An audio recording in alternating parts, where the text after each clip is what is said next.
What if I told you something you do for your dog every single day, something that feels like love, is actually hurting them? Not sometimes. Every single day. The worst part? You won't see the damage until it's too late. In this video, I'll reveal these hidden mistakes, and at the end, tell me how many you've been doing, starting with one you've probably never heard before. Exercising your dog right after meals. This is one that vets rarely bring up during routine checkups, but it can cause bloat, a life-threatening condition where the stomach fills with gas and twists on itself. In large and deep-chested breeds like German Shepherds, Great Danes, and Labradors, bloat can be fatal within hours if not treated immediately. Most owners have no idea this is even a risk. The rule is straightforward. Wait at least 30 to 60 minutes after your dog eats before any vigorous exercise. No running, no fetch, no roughhousing right after a meal. It sounds simple, but this one small habit, done consistently every single day, could literally be the difference between life and death for your dog. And if you think that's the only mealtime mistake most owners make, mistake number 2 is something you're probably doing every single day at your dog's bowl, and it's slowly damaging their teeth, their heart, and their kidneys without a single visible symptom. Skipping dental care completely. Most new dog owners never once think about their dog's teeth, but here's a number that should stop you cold. By age 3, over 80% of dogs already show signs of gum disease. And dental disease doesn't just cause bad breath. The bacteria from infected gums enters the bloodstream and travels directly to the heart, the kidneys, and the liver, causing damage that builds silently for years before it's ever diagnosed. You don't need to brush every single day. Even 3 times a week using dog-safe toothpaste makes a measurable difference. Dental chews help, but they don't replace brushing. This is one daily habit that vets universally recommend and almost universally find owners skipping. It can genuinely add years to your dog's life. Now here's a mistake that has nothing to do with food or teeth, but it's ruining your dog's ability to listen to you, and most owners don't realize they're doing it dozens of times every single day. Repeating commands over and over. Sit, sit, sit, sit. Sound familiar? Every single time you repeat a command your dog ignores, you are training them that the first command is completely optional. You are teaching them to wait for the 4th or 5th repetition before they even consider responding. And then you wonder why they don't listen. Say the command once. Wait.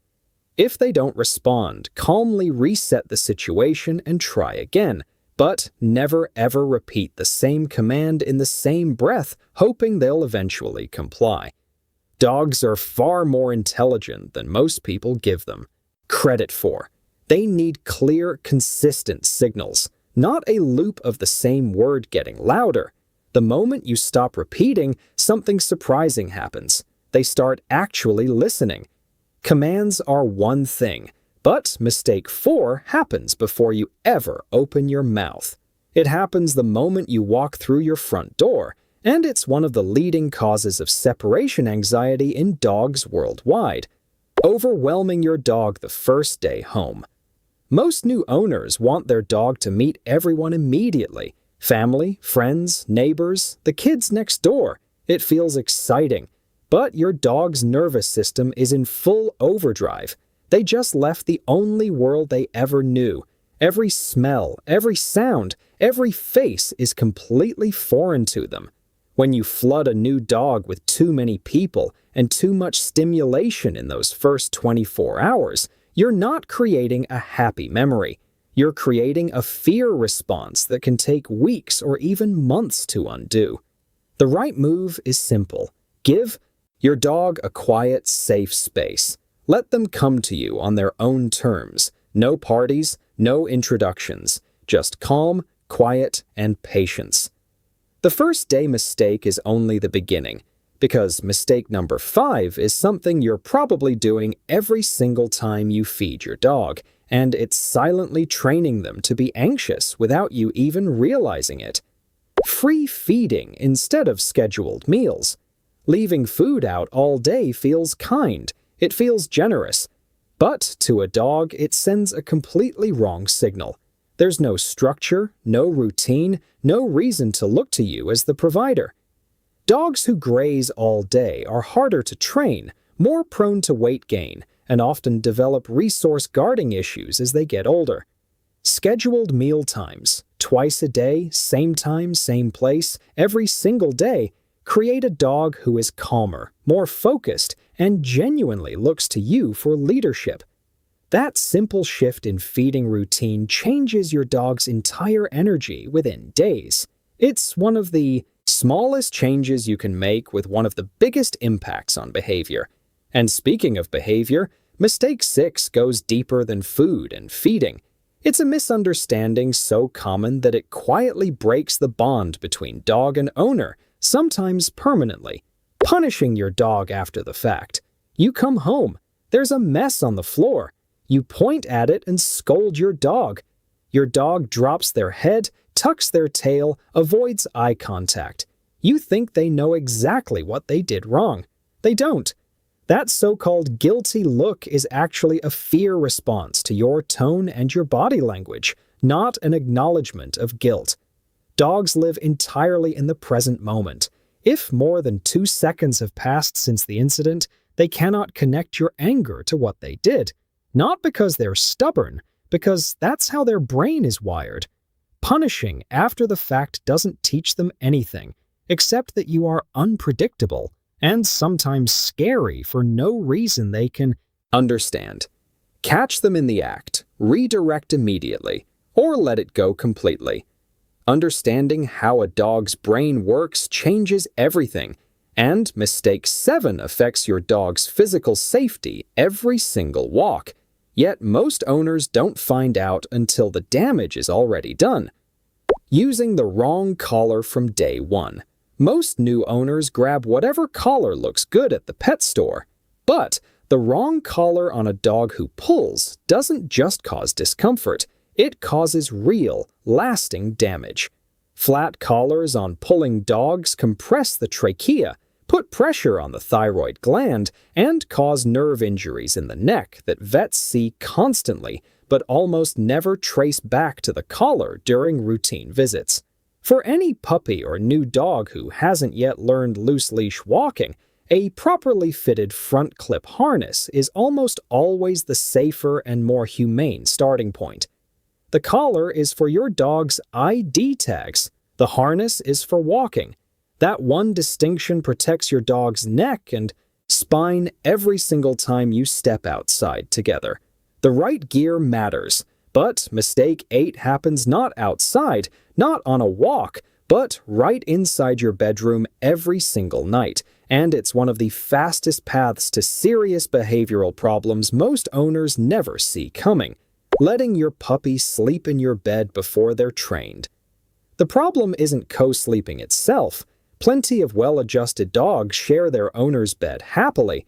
The problem is giving a puppy full bed access before they've learned bladder control, bite inhibition, or any sense of boundaries.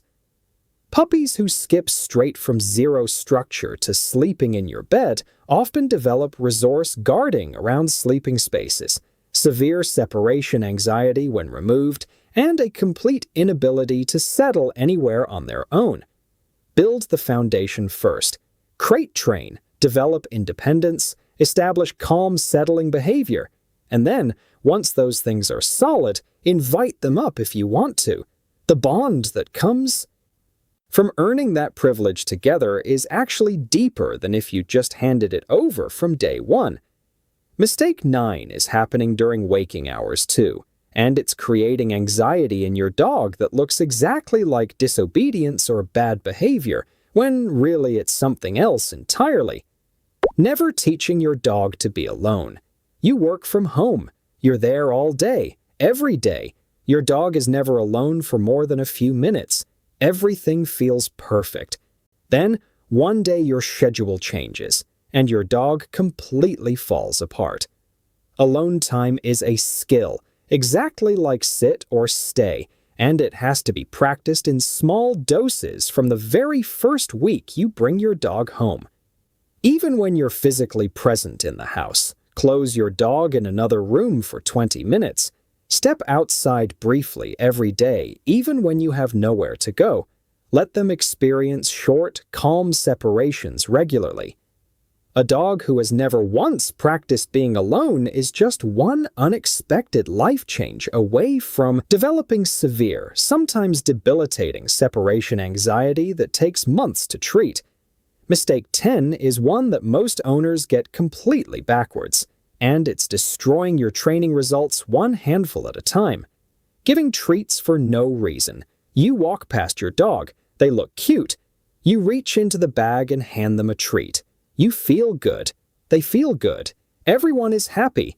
But what you just trained your dog in that moment is that treats appear randomly, without warning, for absolutely no reason connected to anything they did. Now, when you genuinely need treats to function as a powerful training tool, they don't work the way they should. Your dog has learned that treats are just ambient snacks that appear throughout the day, not rewards that are connected to choices and behaviors they make. Every single treat you give your dog is a training opportunity. Use it that way. Ask for a sit, a down, eye contact, anything, then reward. That one shift will transform your training results within days. Mistake 11 is the root of almost every mistake on this entire list, and once you hear it, you'll never look at your dog the same way again. Treating your dog like a human instead of a dog. We project our emotions onto them constantly. We assume they feel guilt, spite, jealousy, and revenge. We give them human food because they deserve it. We skip structure and rules because they feel mean. We let them do whatever they want because we love them. But the most genuinely loving thing you can do for a dog is understand them as a dog, a creature that is wired to need structure, consistent leadership, clear communication, and reliable boundaries in order to feel truly safe. A dog who lives in a predictable, structured world is a dog who is genuinely calm, deeply happy, and fully secure. That isn't control. That is love, expressed in the language your dog was actually built to understand.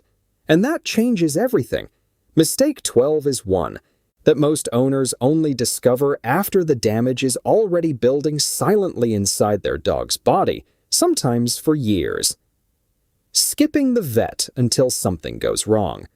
Most new dog owners only visit the vet when their dog is visibly sick, limping, or clearly in pain. But by the time symptoms appear on the outside, the problem on the inside has often been building silently for months, sometimes years. Here's something most people don't know. Dogs are hardwired to hide pain and weakness. It's a survival instinct from their wild ancestors. Showing vulnerability meant becoming prey. Your dog will not tell you they're hurting until they physically cannot hide it any longer. Annual wellness exams, blood panels, weight assessments, dental checks catch what you simply cannot see at home. They are not optional extras. They are the difference between treating a small problem early and treating a full crisis far too late. And now, mistake 13. This one involves something most owners buy specifically to help their dog, but end up turning every single mealtime into a hidden source of pain. Buying the wrong slow feeder and making mealtime a nightmare. You bought a slow feeder bowl. You felt good about it. But here is what most owners never realize. Not all slow feeders are the same, and the wrong one can cause more harm than a regular bowl.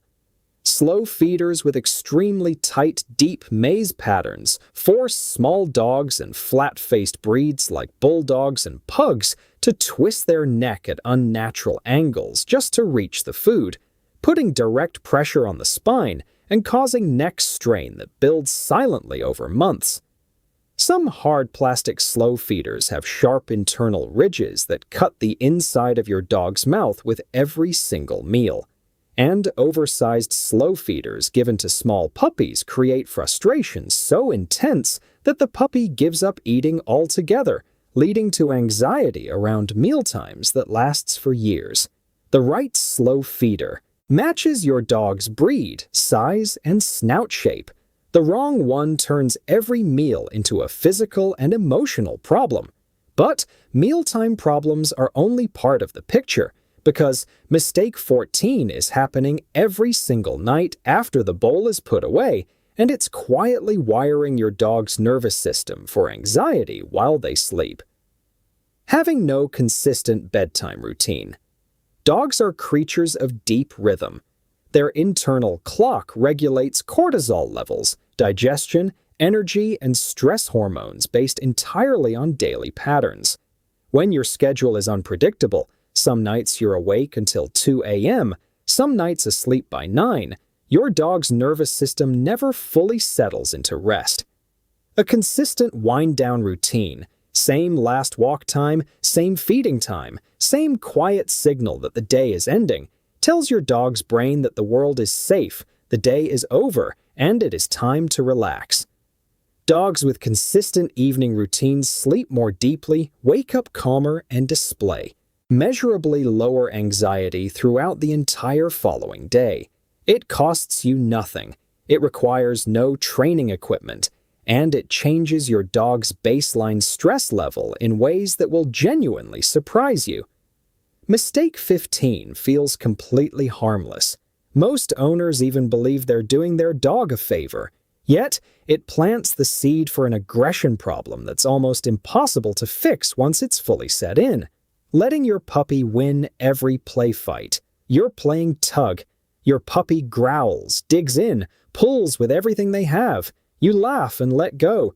They sprint away with the toy, triumphant. It's adorable. You do it again and again. But what you are teaching them, rep by rep, game by game, every single day, is that intensity, persistence, and escalating force gets them exactly what they want, every time. The puppy who always wins tug by force becomes the adolescent dog who guards toys aggressively, snaps when play is ended, and escalates the moment they don't. Immediately get their way. Always be the one who ends the game. Always be the one who controls the toy. Let them win sometimes, but never let them take it from you by force without a clear consequence. And now, mistake 16. This one involves a language your dog speaks fluently every single day, and most owners don't understand a single word of it. Misreading dog body language. A wagging tail means a happy dog, right? Not always. A stiff, high tail wag is a sign of arousal and potential aggression, not friendliness. Whale eye, where you can see the whites of your dog's eyes, is a fear signal. Yawning in a social situation is a stress response, not tiredness. Lip licking when there's no food anywhere nearby means your dog is uncomfortable and wants the situation to change. Your dog is communicating with you every single second of every single interaction. Constantly, clearly, consistently. Most owners are completely fluent in human body language and almost completely illiterate in dog. Spending even a few hours learning the basics of canine communication will change the way you understand your dog at a level that no amount of obedience training ever could. Mistake 17 is one that owners make specifically because they love their dog so much, and that love is accidentally building toward one of the most dangerous situations a dog can ever be in, never teaching a solid recall command. Your dog is off-leash. Something grabs their attention, you call their name, they glance at you, and keep moving.